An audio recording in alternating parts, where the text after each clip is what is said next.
আজব কাহিনী। তরুণ কুমার পায়।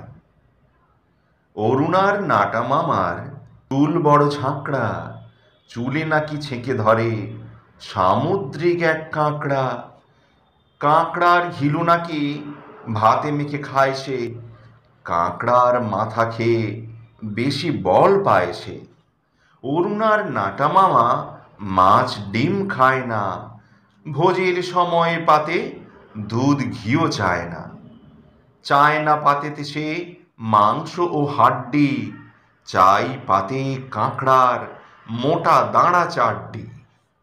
অরুণার নাটা মামা বাঁকড়োর বাজারে, কাঁকড়া বিকোয় নাকি হাজারে সে হাজারে। কাঁকড়ার সাথে তার নিত্যই দোস্তি, ঝালে ঝোলে অম্বলে ভোজে চলে মস্তি। একদিন নাটা মামা মাঝরাতে চিৎকার, পেটের ভেতরে ওঠে কাঁকড়োর ধিৎকার।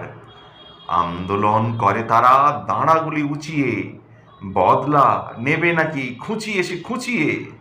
ডাক্তার বদ্যিরা এলো তার বাড়িতে, ছেড়ে দিল কাঁকড়া যে যা ছিল হাঁড়িতে।